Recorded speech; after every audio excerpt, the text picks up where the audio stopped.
നമസ്കാരം. വ്യത്യസ്ത സഞ്ചാരങ്ങളിലൂടെ വേറിട്ട അനുഭവങ്ങൾ പങ്കുവയ്ക്കുന്ന യാത്രയിലൂടെയിലേക്ക് സ്വാഗതം. യാത്ര എന്നും ഒരു അനുഭവമാണ്. നമ്മുടെ ചുറ്റുപാടുകളിൽ നിന്നും മാറി വ്യത്യസ്തമായ മേഖലയുടെ ചൂടും ചൂരുമറിയുന്ന സഞ്ചാരങ്ങൾ. അത്തരത്തിലുള്ള ഒരു സഞ്ചാരപ്രിയനെയും സംഘാടകരെയും പരിചയപ്പെടുത്തുകയാണ് ഇവിടെ.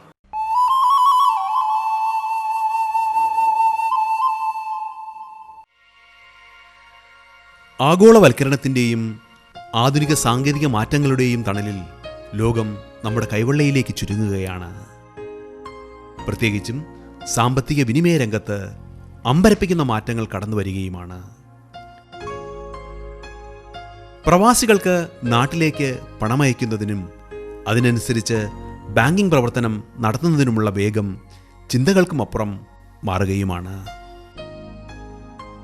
ഈ മാറ്റങ്ങളെ നമ്മുടെ നാട് എങ്ങനെയാണ് കാണുന്നതും ഉൾക്കൊള്ളുന്നതും? സാമ്പത്തിക വിദഗ്ധനും UAE എക്സ്ചേഞ്ചിൻ്റെ മേധാവിയും ബാങ്കിംഗ് പ്രതിഭയുമായ ജോർജ് ആൻ്റണി വാച്ചാപ്പറമ്പിൽ ഈ നേട്ടങ്ങൾ നിരത്തുകയാണ്. ശ്രദ്ധിക്കാം. കൺമുന്നിലെ സാമ്പത്തിക സൂപ്പർ മാർക്കറ്റ്.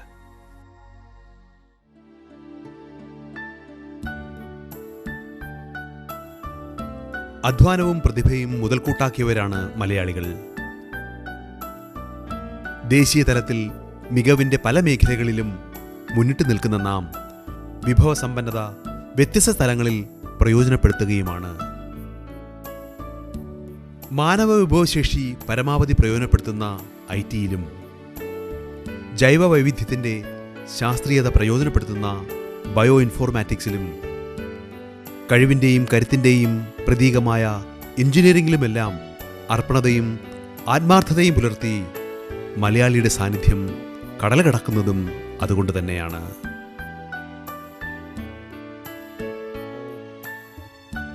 ആഗോളവൽക്കരണത്തിൻ്റെ തണലിൽ പ്രവർത്തനങ്ങൾക്ക് വേഗം കൈവന്ന് ലോകം കൈവെള്ളയിലേക്ക് ചുരുങ്ങുമ്പോൾ നമ്മുടെ മലയാളികളും ഭാരതീയരും എത്തപ്പെടാത്ത മേഖലകളും രാജ്യങ്ങളും നന്നേ വിരളമെന്ന് തന്നെ പറയാം.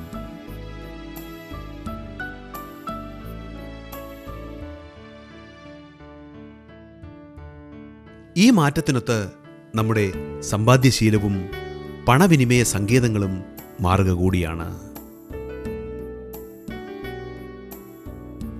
സാമ്പത്തിക ഉൾപ്പെടുത്തലിൻ്റെ കീഴിൽ സകലരും ബാങ്കിംഗ് മേഖലയുമായി അടുക്കുമ്പോൾ വിദേശ നാണ്യവിനിമയ രംഗത്തെ സാങ്കേതിക മാറ്റങ്ങളും ഇവിടെ നിർണായകമാകുകയാണ്.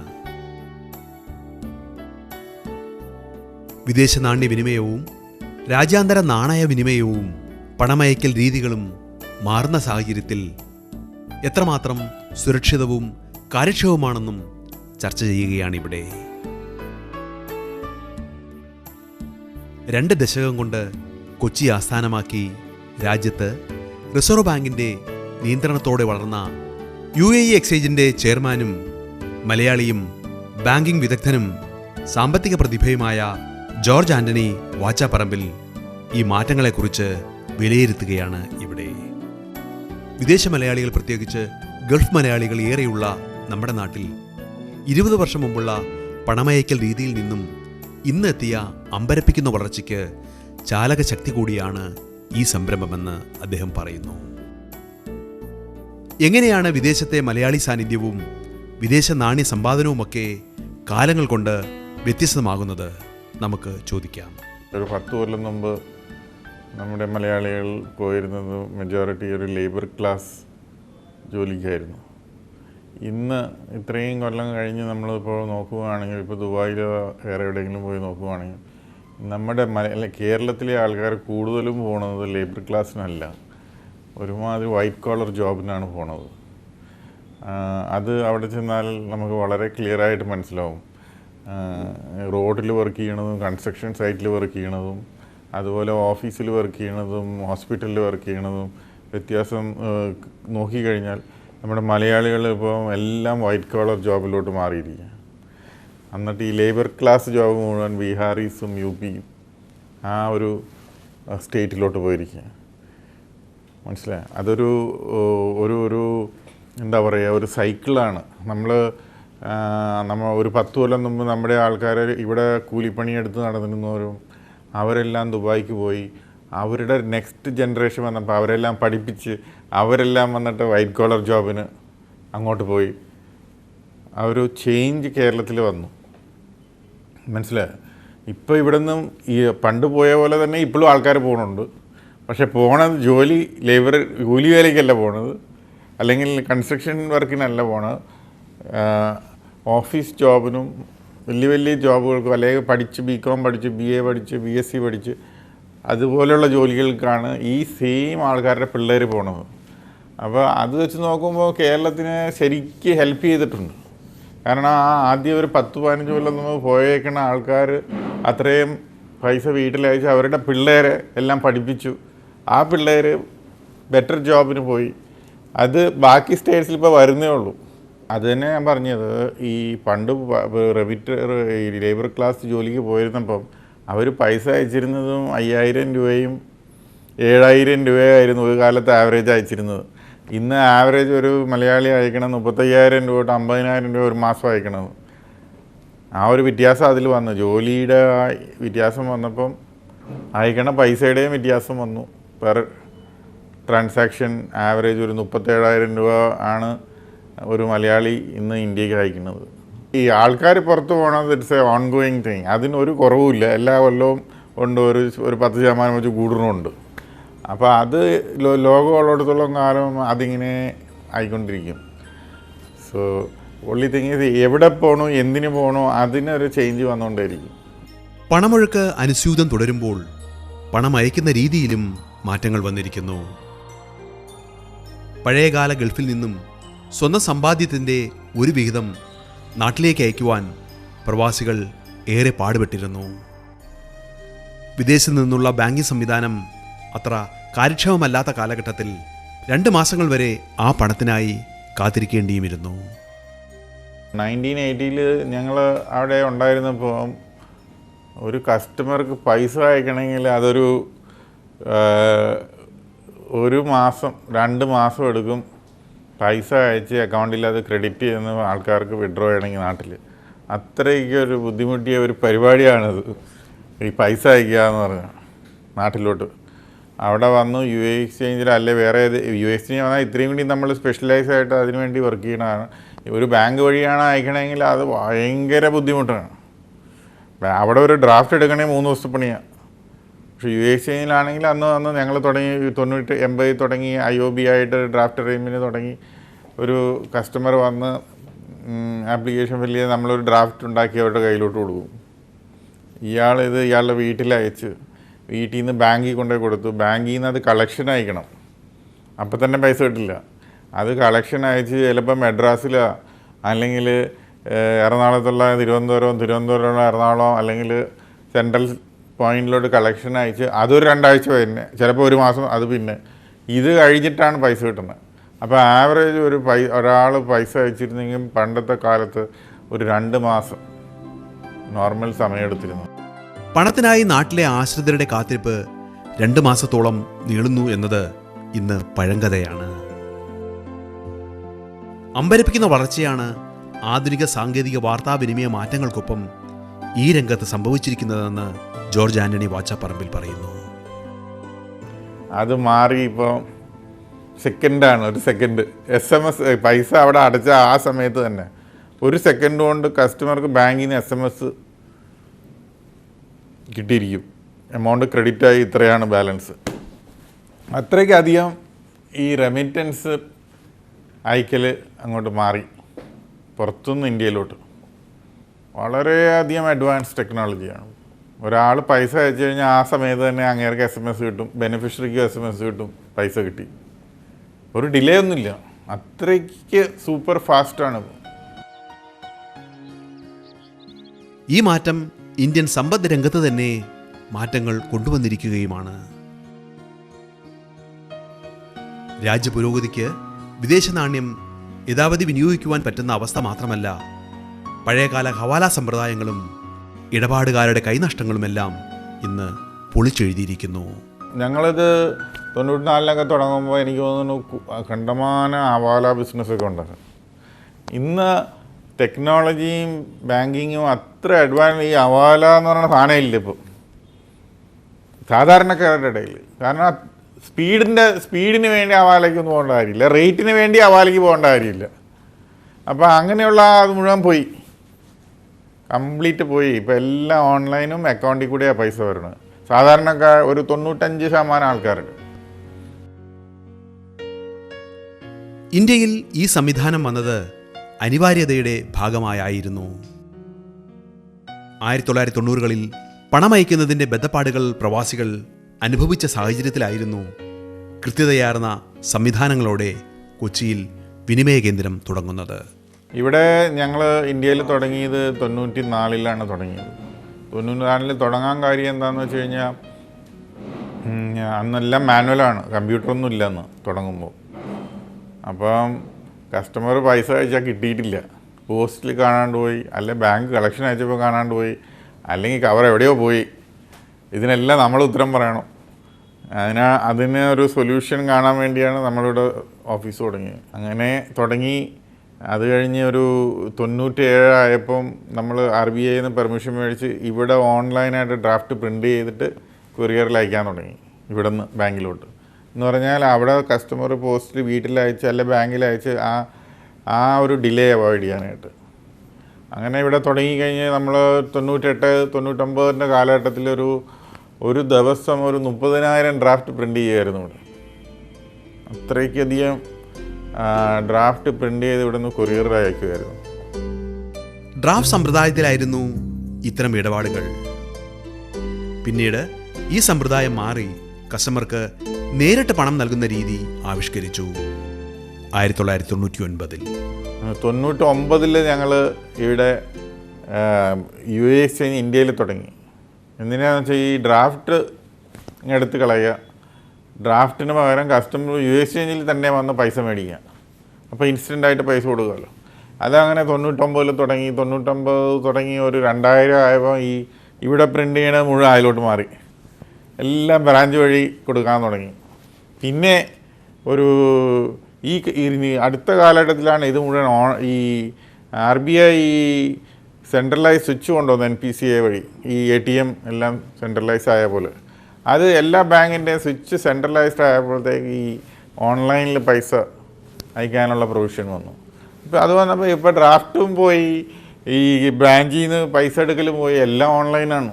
കസ്റ്റമർക്ക് ATMൽ പോയി വിഡ്രോ ചെയ്യുക. അപ്പോൾ അവിടെ നിന്ന് പൈസ USA ലോകത്ത് എവിടെയൊക്കെ കൊണ്ടു കൊടുത്താലും ആ മൂമെൻറ്റിൽ കസ്റ്റമർക്ക് ATMൽ പോയി വിഡ്രോ ചെയ്യുക. SMS വരും, പൈസ അയച്ചു, ക്രെഡിറ്റായി. ഉടനെ അടുത്തുള്ള ATMൽ പോയിട്ട് ഇഷ്ടമുള്ള പൈസ എടുത്ത് നമ്മുടെ കാര്യങ്ങൾ സാധിക്കാം. അത്രയ്ക്ക് അധികം വ്യത്യാസം വന്ന് ഇന്ന് ഒരു 85% റെമിറ്റൻസും ബാങ്ക് അക്കൗണ്ടിലോട്ടാണ് പോകുന്നത് ബെനിഫിഷ്യറിയുടെ. കാരണം അത്രയ്ക്ക് എളുപ്പമാണ് ബാങ്ക് അക്കൗണ്ടിൽ കൂടെ പൈസ എടുത്ത് ATMൽ കൂടെ എടുക്കാൻ. ഇന്ന് അക്ഷരാർത്ഥത്തിൽ കസ്റ്റമറുടെ കൈകളിലേക്കാണ് പണം എത്തുന്നത്, ബാങ്ക് വഴിയോ അല്ലെങ്കിൽ ATM വഴിയോ. ഇനിയും ഈ രംഗത്ത് മാറ്റങ്ങൾ കടന്നു വരികയുമാണ്. പക്ഷേ എങ്കിലും പഴയ TTയും ഡ്രാഫ്റ്റ് സമ്പ്രദായവും നിലനിർത്തുന്നുമുണ്ടെന്ന് ജോർജ് ആൻ്റണി വാച്ചാപ്പറമ്പിൽ പറയുന്നു. ഇത് ഡ്രാഫ്റ്റിൽ നിന്ന് തുടങ്ങി, TTയിൽ നിന്ന് തുടങ്ങി, ക്യാഷ് പേ ഔട്ട് ഉണ്ടായിരുന്നു. ഇപ്പോൾ എല്ലാം പോയിട്ട് ഇപ്പോൾ ഏറ്റവും ലേറ്റസ്റ്റ് ആണ് ഇപ്പോൾ ഓൺലൈൻ പൈസ അയക്കുക എന്നുള്ളത്. എന്നാലും ഇതെല്ലാം ഇപ്പോഴും ഉണ്ട്, ഇതൊന്നും നിർത്തിയിട്ടൊന്നുമില്ല. കസ്റ്റമറിന് ഇപ്പോൾ ഡ്രാഫ്റ്റായിട്ട് തന്നെ വേണമെന്ന് ചിലർ നിർബന്ധം പിടിക്കുന്നവരുണ്ട്. അവർക്ക് ഫോട്ടോ കോപ്പി വേണം, ഫയൽ ചെയ്യണം, അവർ ഡ്രാഫ്റ്റ് എടുത്തിട്ട് പോസ്റ്റിൽ അയച്ചിട്ട് കൊടുക്കുന്നവരുണ്ട് ഇപ്പോഴും. ഇത്തരം ആധുനിക പണമയക്കൽ രീതികളിലും ഇടപാടുകളിലും നിക്ഷേപത്തിലുമെല്ലാം ഉപഭോക്താക്കൾ അത്ര പരിചിതമായി കഴിഞ്ഞിട്ടില്ല. മാത്രവുമല്ല അതിൻ്റെ സുരക്ഷിതത്വത്തെക്കുറിച്ച് ഉത്കണ്ഠാകുലരുമാണ്. പലർക്കും ഡിജിറ്റൽ ട്രാൻസാക്ഷൻ്റെ ആധികാരികതയും മൊബൈൽ ബാങ്കിൻ്റെ വിശ്വാസ്യതയും ഉൾക്കൊള്ളാൻ കഴിയുന്നുമില്ല. എന്നാൽ ഇന്ന് സുരക്ഷിതവും ഉറപ്പ് നൽകുന്നതുമാണ് നമ്മുടെ ആധുനിക സാങ്കേതിക വിദ്യ. അതുകൊണ്ട് തന്നെ ഇത്തരം ഇടപാടുകൾ പരിപൂർണ സുരക്ഷിതവുമാണ്. കാരണം അത് ബാങ്ക് ടു ബാങ്ക് ഇൻ്റഗ്രേറ്റഡ് ആണ്. കസ്റ്റമർ അവിടെ കൗണ്ടറിൽ വന്ന് പൈസ അടയ്ക്കുമ്പോൾ തന്നെ ഒരു സെക്കൻഡിൽ അവർക്ക് ബാങ്കിൽ നിന്ന് SMS വരും ബെനിഫിഷ്യറിക്ക്. അപ്പോൾ അതിൽ ഒരു റിസ്ക്കും ഇല്ല. അടുത്തൊരു ഘടകം എന്ന് വെച്ച് കഴിഞ്ഞാൽ ഓരോ ട്രാൻസാക്ഷനും കസ്റ്റമറിൻ്റെ ഓരോ ട്രാൻസാക്ഷനും എല്ലാ വിധത്തിലും സെക്യൂറാണ്. സെക്യൂറാണെന്ന് വെച്ച് കഴിഞ്ഞാൽ 3 ഫാക്ടർ ഒതൻറ്റിക്കേഷനാണ് ഞങ്ങൾ ചെയ്യുന്നത്. User ID, password, 1 time password. ഇത് 3 ഉണ്ടെങ്കിൽ മാത്രമാണ് ഇപ്പോൾ ഏജൻ്റ് ആണെങ്കിലും കസ്റ്റമർ ആണെങ്കിലും ട്രാൻസാക്ഷൻ ചെയ്യാൻ പറ്റുള്ളൂ. പിന്നെ എല്ലാ ട്രാൻസാക്ഷനും ഇപ്പോൾ ഡാറ്റ എൻക്രിപ്റ്റഡ് ആണ്. ഡാറ്റ എൻക്രിപ്റ്റഡ് ആൻഡ് ഡീക്രിപ്റ്റഡ് യൂസ് ചെയ്തിട്ടാണ് ചെയ്തേക്കുന്നത്. സോ അതുകൊണ്ട് ഏത് വിധത്തിൽ നോക്കിയാലും സെക്യൂരിറ്റി വൈസ് നമ്മൾ കസ്റ്റമറിൻ്റെ പോയിൻ്റ് ഓഫ് വ്യൂവിൽ എല്ലാ വാണിജ്യ ഇടപാടുകളും ഞങ്ങൾ സെക്യൂരിറ്റി വൈസായിട്ട് ഞങ്ങൾ അതെല്ലാം ഫുൾ പ്രൂഫായിട്ടാണ് ഞങ്ങൾ ചെയ്തു വെച്ചിരിക്കുന്നത്. അപ്പോൾ അതുകൊണ്ട് അതിൻ്റെ ഒരു പ്രോബ്ലംസേ ഉണ്ടാവില്ല. ഇപ്പോൾ നമ്മുടെ വിപണി കൊമേഴ്സിന് വഴിമാറുമ്പോൾ അതിനനുസൃതമായി ബാങ്കിംഗ് രംഗവും മുന്നേറുകയാണ്. കൊമേഴ്സിൽ നിന്നും കൊമേഴ്സിലേക്ക് മാറുമ്പോൾ അതിനനുസരിച്ച് ചുറ്റുപാടുകളും മാറുകയാണ്. കൊമേഴ്സ് എന്നാൽ മൊബൈലിലൂടെയുള്ള വിപണിയെയാണ് ഉദ്ദേശിക്കുന്നത്. അതുകൊണ്ട് തന്നെ സുരക്ഷിതവും കാലാനുസൃതവുമായ മാറ്റങ്ങൾ ഇവിടേക്ക് കൊണ്ടുവരികയാണെന്ന് ഈ രംഗത്തെ വിദഗ്ധർ പറയുന്നു. പിന്നെ പുതിയ ടെക്നോളജിയിൽ ഇപ്പോൾ പറയുന്നത് വെച്ചപ്പോൾ ഓൾമോസ്റ്റ് ഇപ്പോൾ കൊമേഴ്സിൻ്റെ കാലഘട്ടമാണ്. അതിപ്പോൾ കൊമേഴ്സ് കാലഘട്ടം ഇപ്പോൾ കഴിഞ്ഞു. ഇപ്പോൾ കൊമേഴ്സ് ആയി. ഓൾമോസ്റ്റ് കൊമേഴ്സ് കൊമേഴ്സിനെ ഓവർടേക്ക് ചെയ്തു. അപ്പോൾ കൊമേഴ്സ് പറയുമ്പോൾ നമ്മളും ഇപ്പോൾ ഈ പറയുന്ന പോലെ എല്ലാ ഏജൻറ്റും ഇപ്പോൾ മൊബൈൽ ആപ്ലിക്കേഷനാണ് യൂസ് ചെയ്യുന്നത്. എല്ലാ ട്രാൻസാക്ഷനും മൊബൈലിലൂടെയാണ് അവരിപ്പോൾ ട്രാൻസാക്ഷൻ ചെയ്യുന്നത്. സെയിം കൺസെപ്റ്റ് തന്നെ ഇപ്പോൾ നമ്മൾ കസ്റ്റമറിലേക്ക് കൊണ്ടുവരികയാണ് മൊബൈൽ ആപ്ലിക്കേഷൻ. ഇപ്പോൾ കുറച്ച് നാളത്തെയും കൂടി ഇപ്പോൾ ഒരു വർഷത്തെ ഒരു ടൈം ഗ്യാപ്പ് മതി. ഇപ്പോൾ എല്ലാ മെട്രോ സെക്ഷനിലും എടുത്തു കഴിഞ്ഞാൽ ഡൽഹി ആണെങ്കിലും ബോംബെ ആണെങ്കിലും ബാംഗ്ലൂർ ആണെങ്കിലും ഓൾമോസ്റ്റ് എല്ലാ മൊബൈൽ ആപ്ലിക്കേഷനിലാണ് ഇപ്പോൾ അവർ ട്രാൻസ്ഫർ. വൺസ് ഒരു പ്രാവശ്യം ചെയ്ത് തുടങ്ങി കഴിഞ്ഞാൽ പിന്നെ ഒന്ന് കംഫർട്ടബിൾ ആയി തുടങ്ങി കഴിഞ്ഞാൽ എല്ലാവരും ഇപ്പോൾ mobile ആപ്ലിക്കേഷനിലേക്ക് പതിക്കാൻ. We are also very focused and this one in the Facebook, Twitter, so that we connect customers regularly, our regular customers, and keep them happy with a lot of informations, new ideas, and prizes to be won. So this also makes the Facebook customers also interact with regularly with us. ബ്രാഞ്ചിൽ കാശ് എത്തിക്കുന്നതിൻ്റെ സ്പീഡിലായിരിക്കും branches കസ്റ്റമേഴ്സിന് serve ചെയ്യുന്നത്. ആ customers ചെയ്യുന്ന ആ ഒരു ഫീഡ്ബാക്കിലാണ് ഞങ്ങളുടെ success factor ഇരിക്കുന്നത്. സോ ഞങ്ങൾ മോസ്റ്റ് മോഡേൺ ടെക്നോളജീസ് ഇപ്പോൾ ഞങ്ങളുടെ ഇന്നോസ് IT ടീം ഒരു സ്ട്രെങ്ത്താണ് ഞങ്ങളുടെ. കാരണം എന്ത് ലേറ്റസ്റ്റ് ടെക്നോളജി വന്നാലും നമ്മളത് അഡോപ്റ്റ് ചെയ്തിട്ട് എത്രയും പെട്ടെന്ന് കസ്റ്റമറിന് ഈ പറഞ്ഞ ക്യാഷ് അവൈലബിൾ ആക്കുക എന്നുള്ളതാണ് നമ്മുടെ ലക്ഷ്യം. അതിൻ്റെ കൂടെ തന്നെ സോ വി നോ ഇത് ഇങ്ങനെ ഇംപ്ലിമെൻറ്റ് ചെയ്യുമ്പോൾ there is A risk associated with. So നമുക്ക് അതിൻ്റെതായ റിസ്ക് മാനേജ്മെൻറ്റ് സ്ട്രാറ്റജിയും ഉണ്ട്. ഇത് ഇംപ്ലിമെൻറ്റ് ചെയ്യുമ്പോൾ തന്നെ what is the risk management strategy എന്ന് നമ്മൾ സ്റ്റഡി ചെയ്തിട്ട് അതും കൂടെ അതിൻ്റെ കൂടെ ഇംപ്ലിമെൻറ്റ് ചെയ്യുക എന്നുള്ളതാണ് നമ്മളുടെ പ്രധാനപ്പെട്ട ഇമ്പോർട്ടൻ്റ് ആയിട്ടുള്ള കാര്യം. വിദേശത്ത് നിന്നും പണം അയക്കുന്നതിനൊപ്പം വിദേശ നാണ്യങ്ങൾ മാറുന്നതിനും സൗകര്യമുണ്ട്. പലപ്പോഴും പല ശാഖകളിലും ഗൾഫ് കറൻസികൾ മാറാനാണ് തിരക്ക്. കസ്റ്റമറെ അറിഞ്ഞ് അക്കൗണ്ടിലൂടെ മാത്രമേ ഇത്തരം ഇടപാടുകൾ പൂർത്തിയാക്കുവാൻ പാടുള്ളൂ. RBIയുടെ നിയന്ത്രണത്തിലുള്ള ഇടപാടുകളായിരിക്കും ഇവ.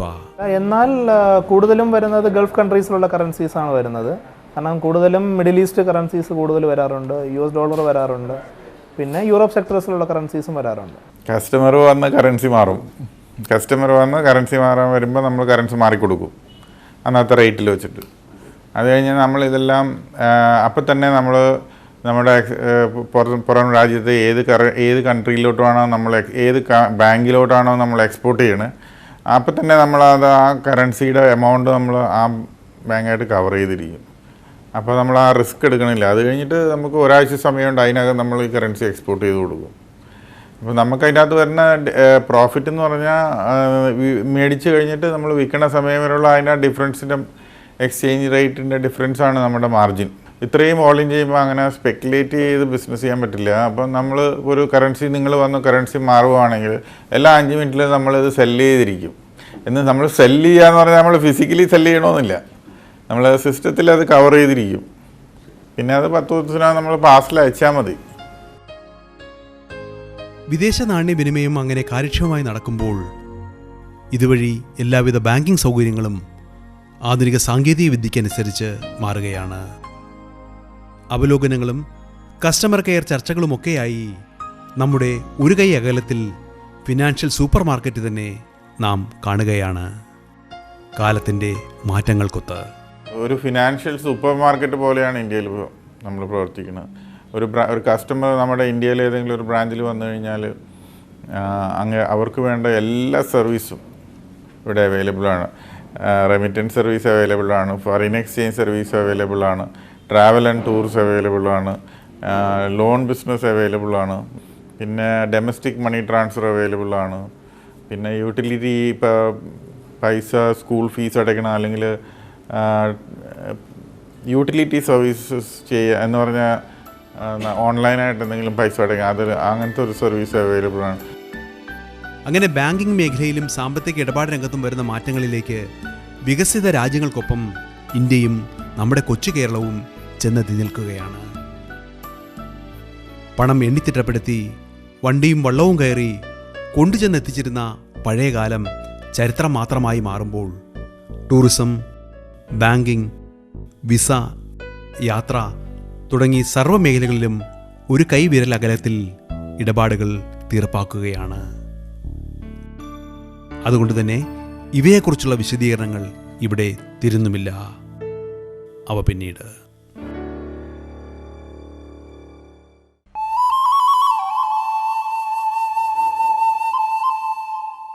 വ്യത്യസ്ത അനുഭവങ്ങളുമായി യാത്രയിലൂടെയിൽ ഇനിയും തുടരും.